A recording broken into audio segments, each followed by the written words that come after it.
Selamat datang di channel Pemuja Malam. Jangan lupa like, share, and subscribe ya. Terima kasih. Episode 34. Apalagi yang kamu sembunyikan? Berat ya, Vin, jika aku jadi kamu, mungkin aku akan menceraikannya, ujar Abram. Dan anakku jadi korban, aku gak mau itu. Aku gak mau mengenalkannya pada calon ibunya yang baru. Dan aku juga gak rela jika ia memanggil lelaki lain sebagai ayah, ujar Alvin tersenyum. Cika menghamburkan barangnya yang berada di hotel. Dia sangat geram karena dulu tidak memperjuangkan Farhan. Andai ku tahu kamu sekaya itu, mungkin aku akan menjeratmu lewat abangku Farhan. Ini gak adil, aku yang lebih dulu mengenalmu Farhan. Aku yang lebih dulu mencintaimu. Kenapa dia? Kenapa harus perempuan yang bahkan kalah cantik dari aku yang mendapatkanmu? Teriak Cika, kamu milikku Farhan. Seharusnya kamu sadar itu. Lanjut Cika, Alvin pulang lebih awal karena sebelumnya dia sudah mengirimkan pesan pada Raya untuk bersiap-siap. Karena malam ini, mereka akan makan di luar. Begitu sampai rumah, hal pertama yang dilakukan Alvin adalah mencari keberadaan Raya. Dan benar saja, Raya masih berada di kamar, sedang memoleskan wajahnya dengan aneka make up. Aku mandi dulu, Sisil mana? Tanya Alvin seraya melepaskan bajunya. Seperti yang kamu amanahkan, aku titipkan ke ibu. Tapi ibu minta bayaran 300.000. Sahut Raya sembari memoles perona pipi. Baiklah, terserah ibu aja. Balas Alvin. Sepeninggalan Alvin, Raya berinisiatif menyiapkan baju dengan warna yang sama untuk suaminya. Dia ingin membuat Alvin sedikit menganggap keberadaannya. Benar saja, Alvin tersenyum simpul melihat ada pakaian di atas kasur mereka. Makasih ya Raya, ucap Alvin tulus, dan Raya bersemu mendengarnya. Memangnya kita mau kemana sih? Tanya Raya. Kemana aja, kemanapun kamu mau, sahut Alvin mendekati Raya. Kamu cantik Raya, puji Alvin. Cantikan aku atau Vira? Tanya Raya. Raya, di sini hanya ada kita, tidak ada Vira, Raya. Aku memujimu, memuji istriku sendiri. Ujar Alvin masih meredam emosinya. Kan, aku cuma nanya, apa susahnya sih jawab? Cetus Raya, tapi pertanyaan membuatku gak nyaman Raya. Bela Alvin, bilang aja belum move on. Lirih Raya, tetapi Alvin malah mengabaikannya. Andai bisa, Alvin ingin membatalkan rencananya aja. Namun, dia harus menunjukkan pada Raya, jika ia bukan lelaki cemen yang akan menyerah begitu saja. Aku keluar dulu, ujar Raya, karena sadar akan perubahan raut wajah Alvin. Bodoh, kenapa kamu nanya begitu sih? Seru Raya memukul pelan kepalanya. Dia Dia pasti mengira jika aku cemburu kan? Gumam Raya.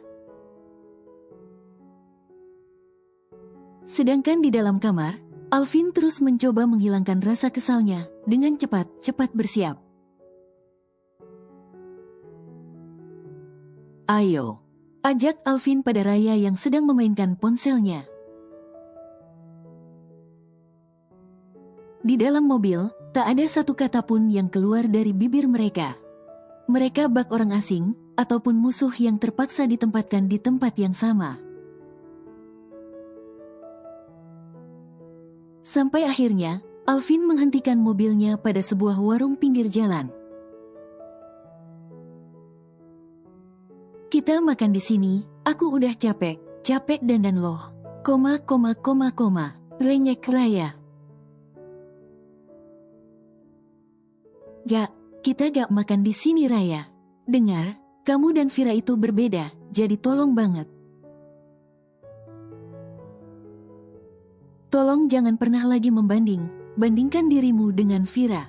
Bahkan, Vira gak pernah nolak saat aku ajak makan di sini. Tolong Raya, jika memang kamu ingin aku melupakan Vira, sebaiknya kamu jangan terus-menerus menyebutkan namanya. Karena dengan begitu, aku refleks membanding kalian berdua Raya. Dan seolah kamu selalu mengingatkan aku padanya. Kamu sendiri yang sering menyebutkan namanya di hadapanku. Jelas Alvin panjang lebar. Dan satu lagi, aku membawamu ke sini bukan untuk membedakan kalian berdua, bukan. Aku membawamu ke sini agar kamu tahu, jika dulu Vira hanya bisa menikmati makanan di sini saat bersamaku. Sedangkan kamu wanita pertama yang aku ajak ke tempat yang lebih istimewa dari ini. Lapar Alvin, dan Raya hanya diam membisu. Dia gak tahu harus berkomentar seperti apa. Karena semua ucapannya tidak bisa dikontrol. Bahkan, itu keluar begitu saja. Karena itu merupakan pemikirannya sendiri. Dia takut jika Alvin masih ingin menghukumnya. Dia takut jika nanti Alvin kembali sama Vira. Ketakutan yang tidak mendasar. Kita akan ke restoran, karena aku udah booking dari tadi sore. Seru Alvin kembali melajukan mobilnya. Setengah jam kemudian, Alvin menghentikan mobilnya di sebuah restoran bergaya modern. Dan Raya tahu, jika makanan di sana terbilang mahal dan yang pasti berkualitas. Ayo. Alvin mengulurkan tangannya sesaat setelah membukakan pintu untuk Raya. Maaf. Gumam Raya sembari menyambut tangan Alvin. Jangan pernah kau ulangi lagi Raya. Dan cobalah untuk terus mengejarku, memaksa aku agar terus bersamamu. Bisik Alvin menatap Raya dengan penuh arti. Akan aku usahakan cinta untukmu, bersabarlah. Alvin memberitahukan namanya, dan diantar segera pada private room, seperti pesanannya. Ingin rasanya dia menyewa seluruh restoran ini, namun dia sadar atas ketidakmampuannya. Beberapa saat setelah makanan mereka diantar, keduanya menikmati dalam diam.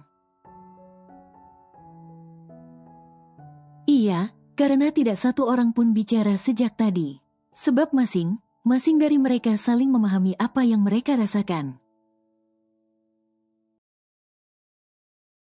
Aku ingin kita saling berbagi perasaan Raya. Kita saling menjaga satu sama lain. Belajarlah.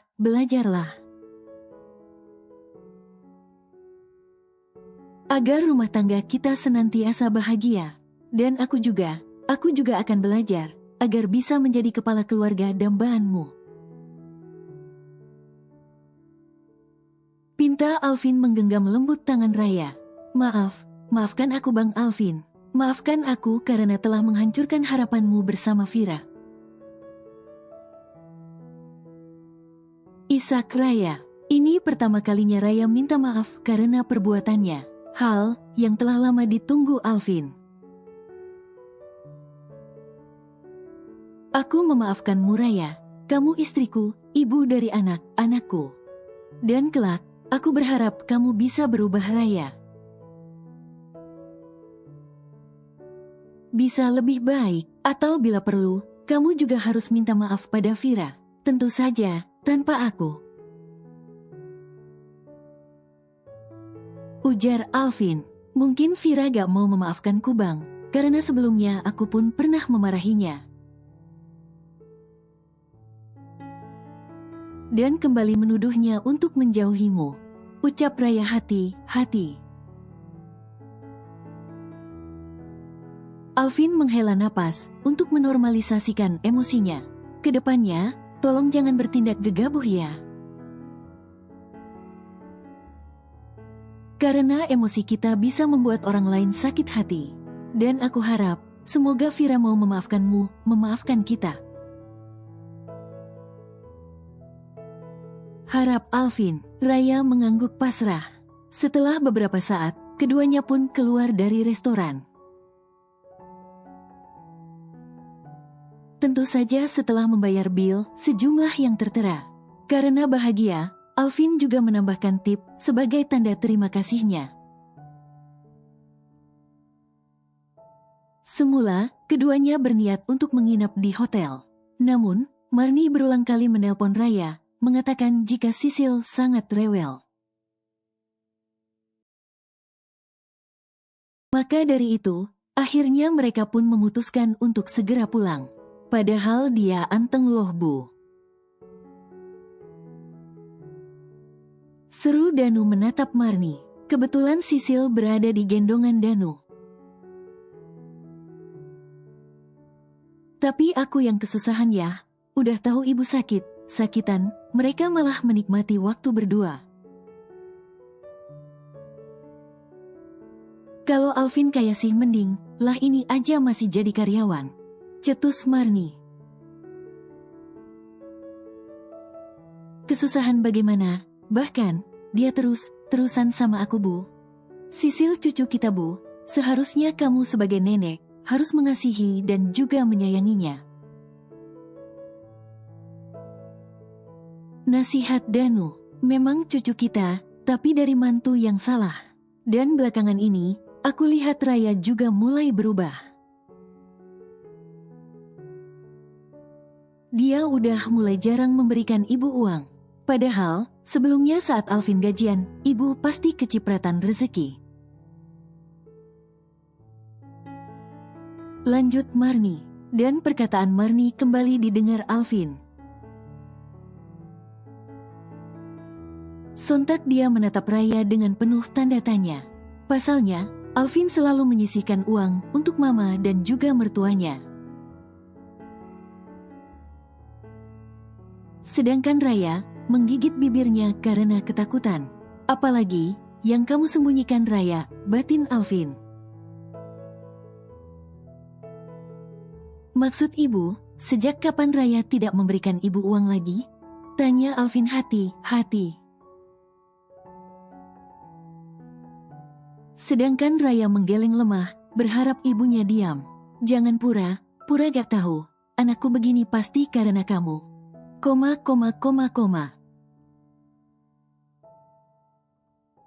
Cibir Marni, Bu. Danu menegur seraya menggelengkan kepalanya. Apa, memang benar kan? Raya gak mungkin tidak memberikan ibu uang, jika uangnya ada. Benar kan sayang? Tanya Marni. Masalahnya, aku selalu menyuruh Raya memberikan ibu uang. Begitu juga dengan mama, aku mempercayakan Raya Bu. Aku selalu mengingatkan Raya tentang hal itu. Jelas, Alvin. Benar gitu Raya. Terus kenapa uangnya tidak sampai ke ibu? Tanya Marni mulai emosi. Maaf Bu, pinta Raya secara lirih. Baiknya kalian pulang dulu, selesaikan masalah kalian di rumah, ujar Danu. Gak bisa gitu dong ya, kan ibu harus tahu alasannya apa dulu, ujar Marni. Bu, biarkan mereka menyelesaikan masalah mereka dulu. Ingat Bu, kita hanya orang asing, jika tidak dimintai pendapat secara langsung. Jadi, biarkan mereka pulang dulu, tegur Danu. Dan ayah harap, kamu bisa mengontrol emosimu Alvin. Harap Danu saat Alvin mengambil alih gendong Sisil. Kemudian mereka berdua pamit pulang, di bawah tatapan tidak ikhlasnya Marni. Begitu sampai rumah, Alvin memberikan Sisil pada Raya. Dia menyuruh Raya untuk terlebih dulu menidurkan anak mereka. Dan Alvin sendiri memilih untuk ke dapur menikmati secangkir kopi. Setelah 1 jam lamanya, Raya kembali keluar menghampiri Alvin. Walaupun didominasi rasa takut, Raya sudah bertekad akan mengatakan semua alasannya. Bang Alvin, panggil Raya, memilih duduk di hadapan suaminya. Ceritakanlah, perintah Alvin. Maaf, isak Raya. Maafkan Raya, sebenarnya Raya udah ketipu Bang. Raya dan ibu sempat investasi uang pada kenalan ibu.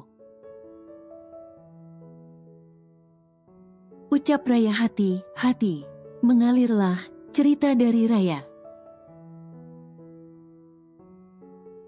Jika sebenarnya dia bermaksud untuk kembali menginvestasi uangnya, makanya dia menahan jatah ibu dan mama mertuanya. Karena Raya masih berharap laba yang menjanjikan. Nyatanya, orang tersebut lari sebelum Raya menambahkan investasinya. Dan karena takut jika waktu Alvin bertanya tentang hal itu, makanya Raya kembali menahan uang kedua orang tersebut. Agar tabungannya semakin cepat membanyak. Dan itu bisa membuat Alvin gak tahu tentang investasi gagalnya.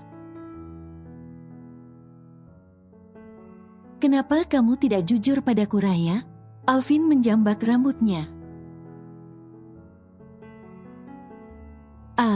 Aku gak tahu. Sampai ketipu gini Bang, aku minta maaf Bang. Mohon Raya dengan isakan.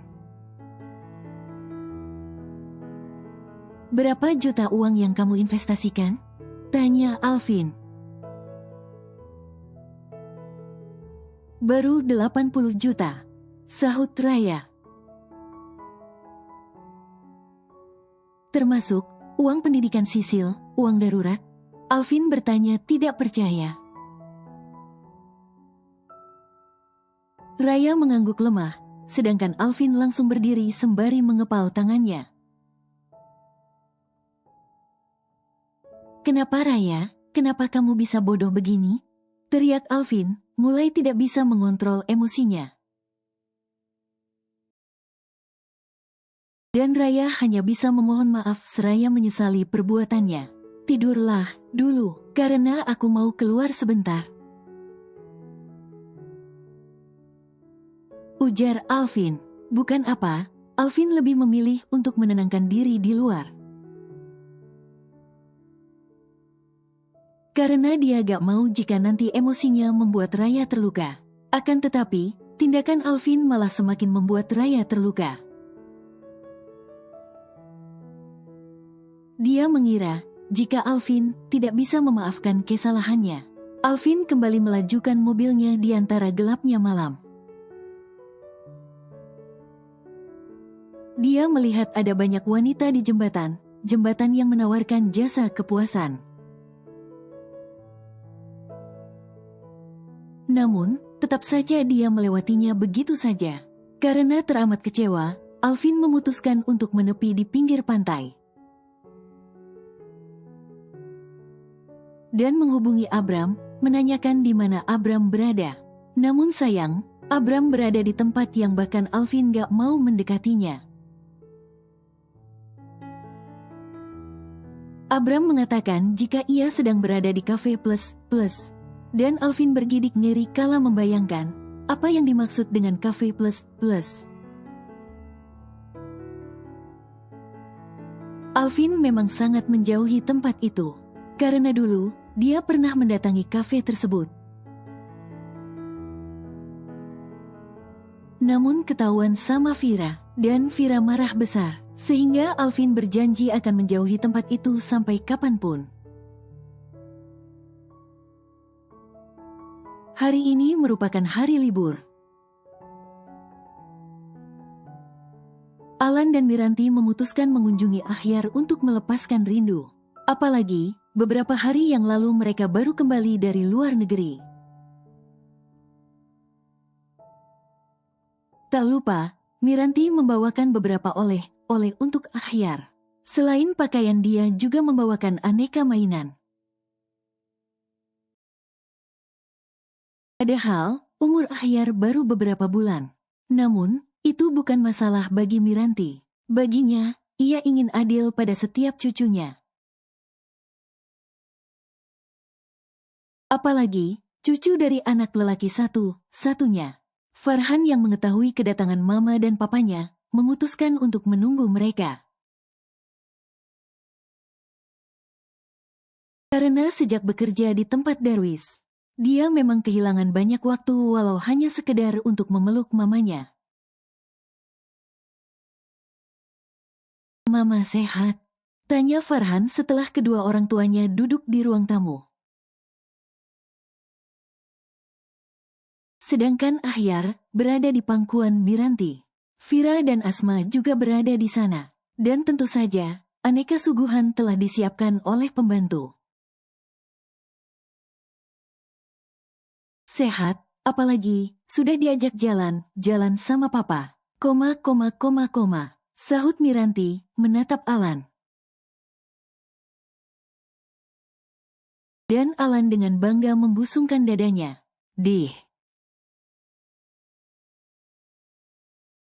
Farhan melemparkan bantal pada papanya. "Abang."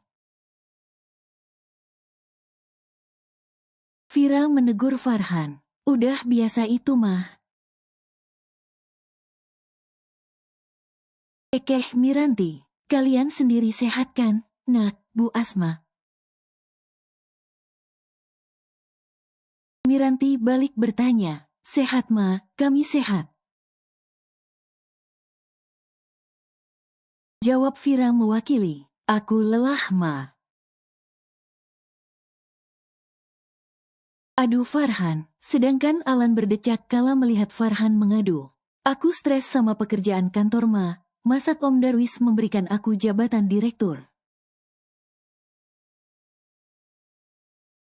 Sedangkan dia sendiri, enakan hilang entah kemana. Lanjut Farhan. "Kuis, Ommu gak hilang. Dia ada di luar negeri. Tenang aja, dia tetap mengawasimu kok. Walaupun kamu direktur utama, Ommu tetap memiliki jabatan tertinggi di sana. Dia adalah komisarisnya.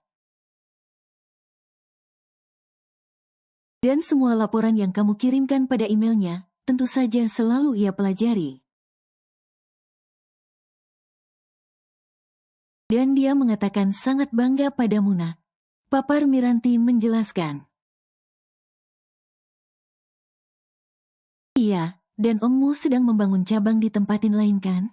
Dia juga sedang mencari tempat yang pas." untuk dibangun rumah singgah bagi pekerja yang harus merantau. Ataupun nanti, jika ada pekerja yang udah nikah.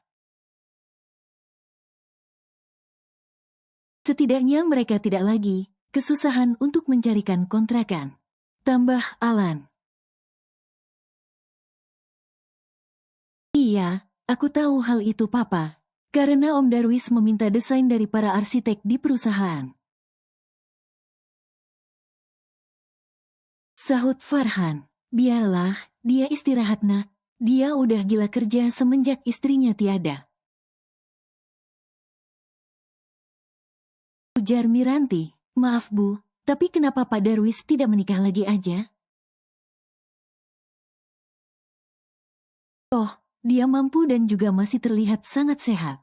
Tanya Asma. Aku pun sering menyuruhnya untuk menikah lagi. Namun, dia mengatakan jika cintanya sudah dikubur bersama orang yang disayanginya. Bukan hanya cinta, tapi hati juga perasaannya. Dan dia gak mau menyakiti orang lain yang menjadi istrinya.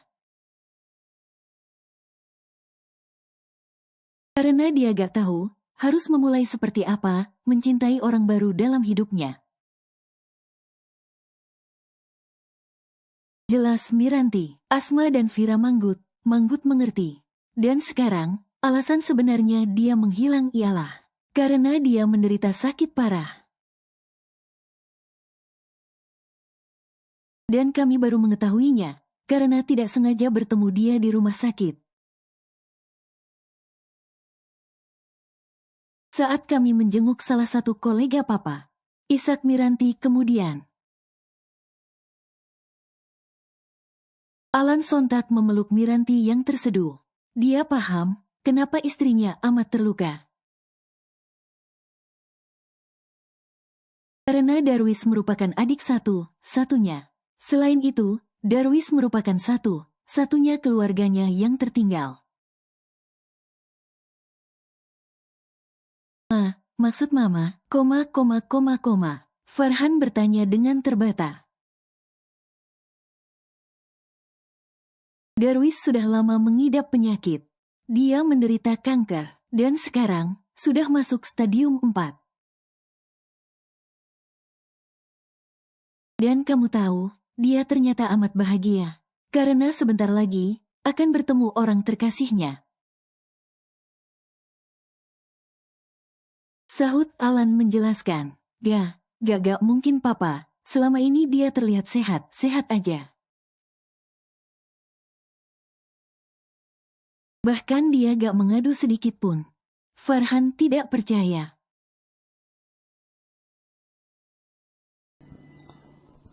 Bersambung.